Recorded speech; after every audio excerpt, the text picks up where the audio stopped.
오늘 말씀을 보면 바울은 계속해서 자기의 자랑을 하고 있습니다. 11장부터 시작된 자기의 자랑.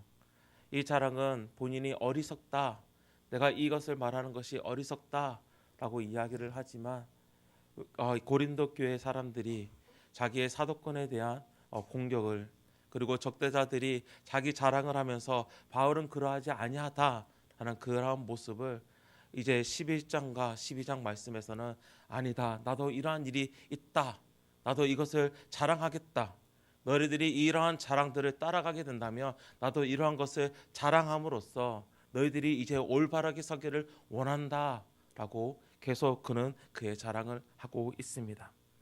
오늘 말씀을 보면 바울은 이제 자신이 체험했던 경험을 자랑으로 내어놓습니다. 10회장에서는 그가 보았던 환상, 그에게 드러났던 계시에 대해서 이야기를 합니다. 그리고 그 상황을 이야기하는 것이 부끄러운 듯 자기 자신이 아닌 한 사람 3인칭 단수로 표시를 하고 있습니다. 그는 14년 전에 일어났던 일이라고 이야기하면서 이 일은 구체적으로 자신이 경험했던 이름을 이야기하고 있습니다. 그가 경험하였던, 그가 보았던 환상, 그에게 드러났던 계시가 어떠한 것인지 저희들 다시 한번 살펴보도록 하겠습니다. 2절에서 4절까지의 말씀 함께 읽겠습니다. 내가 그리스도 안에 있는 한 사람을 아노니 그는 14년 전에 셋째 하늘에 이끌려 간 자라. 그가 몸 안에 있었는지 몸 밖에 있었는지 나는 모르거니와 하나님은 아시느니라. 내가 이 사람을 아노니 그가 몸 안에 있었는지 몸 밖에 있었는지 나는 모르거니와 하나님은 아시느니라. 그가 낙원으로 이끌려 가서 말로 표현할 수 없는 말을 들었으니 사람이 가히 이르지 못할 말이로다. 바울은 두 번이나 반복해서 이런 이야기를 합니다. 그가 몸 안에 있었는지 몸 밖에 있었는지 나는 모르거니와 하나님은 아시느니라. 그에게 일어났던 그 환상의 경험이 자신은 이러한 사실이 정말 있었는지 없었는지 잘 모르겠지만 하나님은 아신다라는 표현을 하면서 분명히 이 사건은 일어났던 일이고 하나님께서 그것을 증명하신다라고 이야기를 하고 있습니다. 그 가운데서 그가 말하는 환상은 그가 바로 셋째 하늘로 이끌려 갔음을 이야기합니다. 셋째 하늘이라는 것을 설명할 때 두 가지 측면에서 보고 있습니다. 유대인들이 보는 관점과 어떠한 의미의 관점으로 나누어집니다. 유대인들은 하늘이 총 7개의 층으로 나뉘어져 있다라고 생각을 했으며 세 번째 층은 의인이 죽으면 머무르는 초소가 되는 그 셋째 층입니다. 그렇지만 많은 학자들이 이 셋째 하늘을 유대인의 관점으로 보는 것에 동의하지 않습니다. 오히려 의미적인 관점을 봅니다. 오늘 큐티책 말씀에서도 그 옆에 설명을 보면 조금은 나와 있는데 그들은 첫 번째 하늘은 새와 구름이 있는 하늘을 이야기하고 두 번째 하늘은 별들이 있는 하늘을 이야기하며 셋째 하늘은 하나님이 거하시는 초월적인 천상 세계를 이야기하고 있습니다. 그리고 천상 세계로 보고 있습니다. 에베소서에 나오는 모든 하늘 위에 뛰어난 그 하늘을 이야기하고 있습니다. 그리고 그곳으로 바울은 이끌려 갔다라고 이야기를 하면서 자신의 의지로 그것에 올라간 것이 아니라 불가항적적이게 붙잡힌 모습을 이야기하면서 자기의 의지와 상관없이 하나님께서 그를 끌고 갔다라고 이야기를 합니다. 그리고 그곳에서 그는 그의 말로 표현할 수 없는 말을 들었다라고 이야기를 하면서 그가 직접 하나님께 계시를 받았음을 이야기합니다. 바울은 다시금 5절과 6절에서 이 자랑이 어리석은 것이지만 자신이 자랑을 할 수밖에 없음을 이야기합니다. 바울이 이것을 자랑할 수밖에 없음은 고린도 교회의 자신의 적대자들이 자랑으로서 고린도 교회를 미혹하였기 때문에 적대자들은 11장 13절에 보면 자기들이 참 그리스도의 제자라 자랑하였고 3장 1절을 보면 권위 있는 추천서를 내밀면서 자기들의 자격을 자랑하였습니다. 그리고 오늘 말씀을 보아 조금은 알 수 있는 것인데 그들은 자기들의 신비한 체험을 또한 자랑하였습니다. 거기에 대해서 바울은 다 또한 이러한 환상과 계시를 경험하였다라고 이야기를 하면서 자신의 사도의 권위에 대해서 그들에게 이야기하고 있습니다. 그렇지만 바울의 자랑은 여기서 끝나지 않습니다. 바울은 여기서 자기가 이러한 것은 자랑하지 못한다, 그렇지만 내가 자랑할 것이 정말 있다라고 이야기를 하면서 바로 7절 말씀으로 연결하고 있습니다. 저희들 7절 말씀 다시 한번 읽도록 하겠습니다. 7절 말씀입니다. 여러 계시를 받은 것이 지극히 크므로 너무 자만하지 않게 하시려고 내 육체의 가시 곧 사탄의 사자를 주셨으니 이를 하지 않게 하려 하심이라. 바울은 자기의 자랑이 계시와 환상에 있는 것이 아니라 내가 그 가운데서 자만하지 않게끔 하는 하나님의 가시가 나의 자랑임을 이야기를 합니다. 우리에게는 어떠한 것이 자랑이 되고 있습니까? 많은 경우 신비한 체험이 자랑이 되는 경우가 많습니다. 어떤 경우도 내 육체의 가시가 자랑이 되는 것은 보지 못합니다. 한번 여기서 질문해 봅니다. 우리에게는 신비스러운 계시가 자랑이 될까요? 아니면 몸의 가시가 자랑이 되는 것입니까?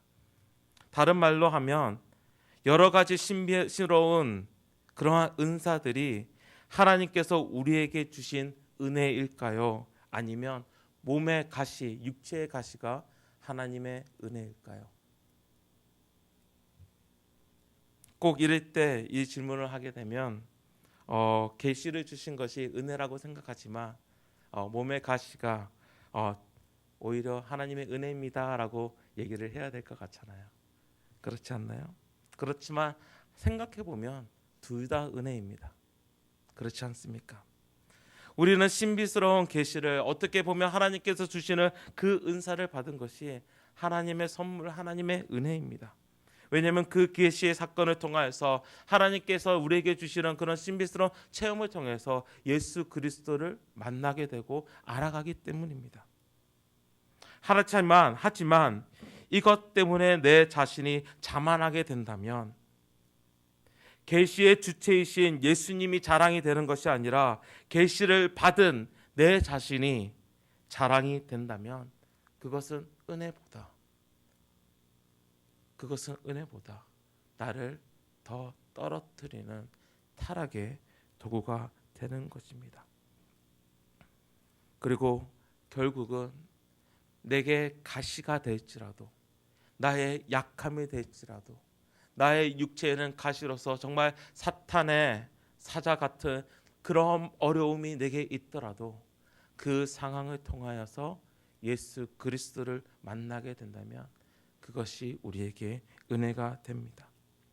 육체의 가시에 대해서 많은 견해들이 있습니다. 칼빈은 이 가시에 대해서 자신의 복음 사역을 방해하는 적대자들로 보고 있습니다. 그렇지만 많은 학자들은 육체적인 질병으로 이 육체의 가시를 이야기합니다. 특별히 육체의 질병 중에서 간질이나 아니면 눈의 질병으로 보는 견해가 많습니다. 간질로 보는 이유는 사단의 사자라는 단어 때문에 그런데 복음서에 보면 귀신 들린 자가 바로 간질 증상을 일으키는 것에 대해서 그런 견해가 나왔습니다. 눈의 질병으로 보는 견해는 바울이 다메섹으로 가는 도중 빛 때문에 눈이 잠시 먼 그런 사건들이 있었고, 그리고 갈라디아 말씀에 보면 자신의 육체의 약함을 이야기하면서 너희의 눈이라도 빼어서 나에게 주었으리라라고 표현하는 바로 갈라디아 교회들의 그런 마음 때문에, 그리고 눈을 빼어서라도 나에게 주었으리라라는 그 말 때문에 자신 눈에 문제 있음을 이야기하면서 또한 눈의 질병으로 보는 학자들도 많습니다. 그렇지만 여기서 중요한 것은 어떠한 것이 육체의 가시인지가 중요한 게 아니라 이 육체의 가시로 통하여서 가져오는 바로 그 유익함입니다. 이 육체의 가시 때문에 바울은 하나님께 간구하였습니다. 그리고 하나님은 이렇게 대답하십니다. 우리 9절과 10절 말씀 함께 읽도록 하겠습니다.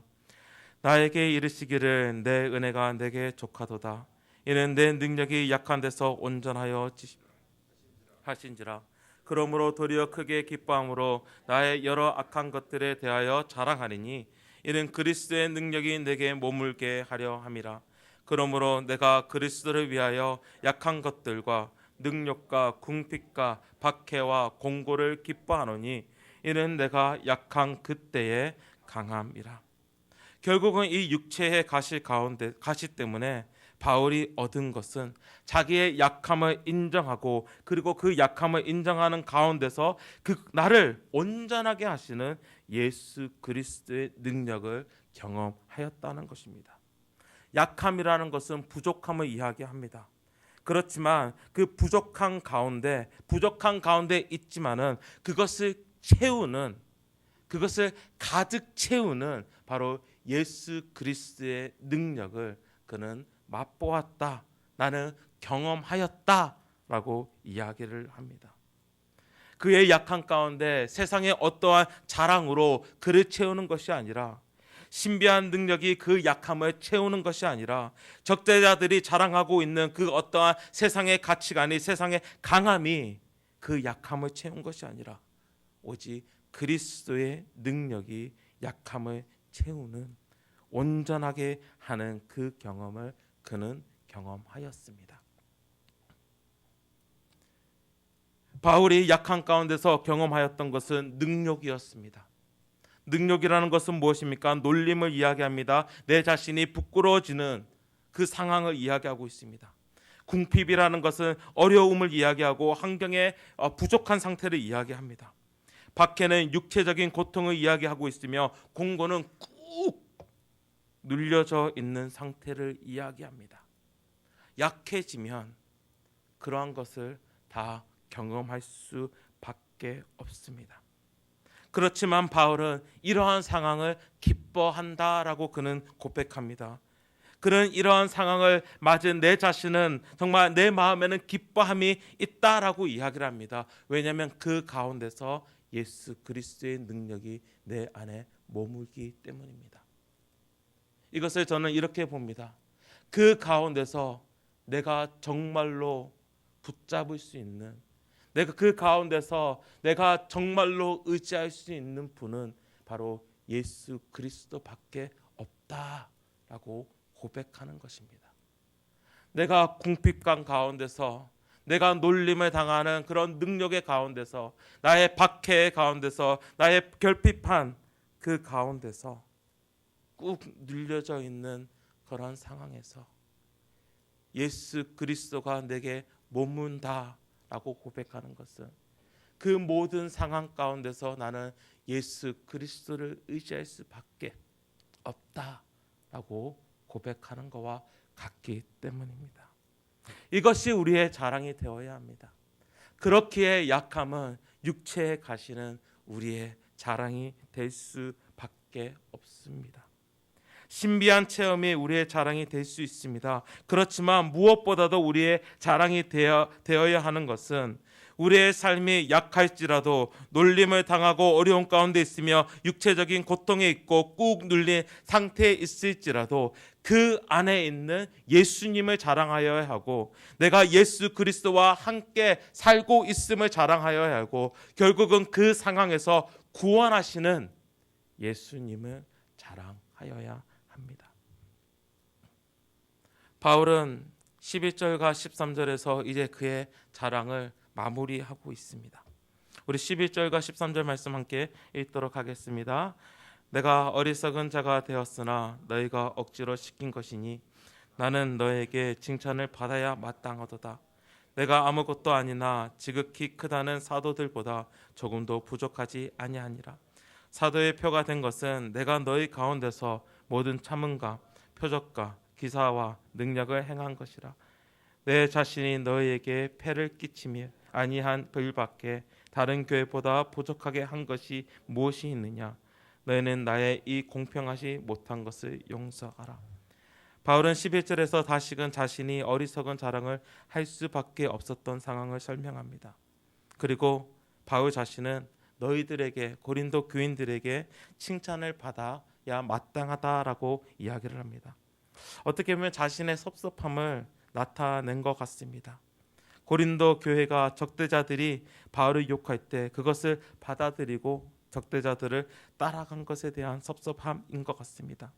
어떤 성경에서는 이 구절을 사실 여러분은 나를 인정해 주어야 할 사람들이 아니었습니까? 라는 그 질문으로 성경을 번역하고 있습니다.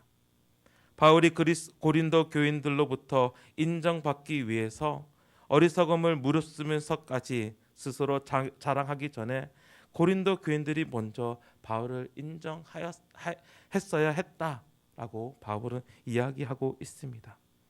그리고 바울은 다시금 자신의 사도된 자격을 말하고 있습니다. 그리고 그 표는 모든 참음과 표적과 기사와 능력을 행한 것이 그 자격의 증명이 된다라고 이야기를 합니다. 참음이라는 것은 육체적인 피곤함과 정신적인 염려, 외부로부터 오는 박해를 하나님께서 주시는 인내력으로 감당하는 것을 이야기합니다. 표적이라는 것은 복음을 확정하는 능력을 이야기하고, 기사라는 것은 하나님에 대하여 경외심을 갖도록 하는 것이며, 능력이라는 것은 하나님의 권능을 나타내는 초자연적인 힘을 이야기하고 있습니다. 그런데 여기서 참 재밌는 것은 참음을 이러한 표적과 기사와 능력과 같이 하고 있다는 거예요. 같이 하고 있다는 거예요. 어떠한 그러한 업적인 능력이 기사가 단지 그것이 사도됨을 증명하고 있는 것이 아니라 참음 또한 사도직을 증명하는 표가 된다라고 이야기를 하고 있습니다. 참음, 약함의 참음. 그리스도인들이 예수 그리스도를 따라가는 그리스도인들은 이미 이 참음과 기사와 표적과 능력을 보았습니다. 바로 예수 그리스도의 사건을 통하여서. 그리고 하나님께서 참 감사하게 이러한 것을 우리 그리스도인들에게도 허락하셨다는 것입니다. 우리가 힘든 상황 가운데서 참을 수 있으며, 또한 우리가 하루하루 살아가는 것이 예수 그리스도의 표적으로서 예수 그리스도를 나타내는 그러한 사인판으로서 살아가게 하신다는 것, 그리고 매일 삶 가운데서 하나님께서 주시는 그 능력으로 우리의 삶을 살아가는 것, 어떻게 보면 우리 모두가 사도적인 사명을 가지고 이 세상에 나와 있는 것입니다. 오늘 아침 우리는 이것을 한번 즐겼으면 좋겠습니다. 우리의 어려운 고통, 환난, 그것을 하나님께서 주시는 그 기쁨으로, 그 기쁨은 바로 예수 그리스도가 나와 함께 동행하기 때문에, 예수 그리스도의 능력이 내 안에 머무기 때문에, 약함에 대해서 당연히 하나님께 기도하여야 합니다. 바울도 오늘 말씀해 보면 3번씩이나 내가 간구하였다라고 이야기를 합니다. 그것에 대해서 사람들은 딱 3번만 하나님께 기도했다라고 이야기할 수 있지만, 성경에서는 숫자적인 의미로서 3번이라는 것은 완벽함을 이야기하고 있거든요. 그래서 3번 기도하였다라고 그런 것을 해석할 때는 내가 매번 계속해서 완벽하게 그것에 대해서 기도하였다라고 이야기를 하고 있습니다. 그 약함에 대해서 간구를 했습니다. 그렇지만 그 약함 가운데, 그 간구 가운데 그가 다시 보게 된 것은 예수 그리스도입니다. 그렇기에 우리가 오늘 삶을 정말 사도적인 삶을 살아갈 때에 정말 예수께 간구하면서, 하나님께 간구하면서, 바로 하나님께서 다시금 오늘 나의 삶 가운데서 허락해 주시는 그 예수 그리스도의 능력이 바로 오늘 나의 삶에, 오늘 나의 약한 가운데 머무시기를 정말 주님의 이름으로 부탁드리며 축원합니다. 함께 기도하시겠습니다. 하나님, 오늘 말씀 가운데 다시금 바울의 자랑을 봅니다. 바울이 자랑할 수밖에 없었던 이유, 고린도 교인들이 그 자랑을 따라 움직였기 때문입니다.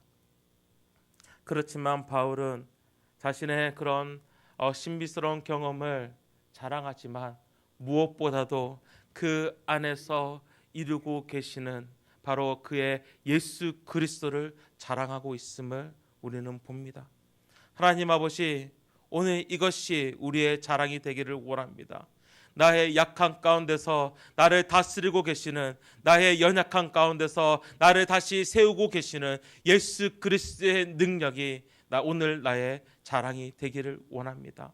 하나님, 오늘 삶을 살아갈 때 다시금 나의 약함을 통하여서, 나의 그런 고통의 시간들을 통하여서 다시금 예수 그리스도 바라보게 하여 주시고, 오직 다시 예수 그리스도를 찾게 하여 주시고, 그 가운데서 예수 그리스도의 놀라우신 구원의 역사를 맛보게 하여 주시옵소서. 이 모든 말씀 예수 그리스도의 이름으로 기도드립니다. 아멘. 하늘에 계신 우리 아버지여,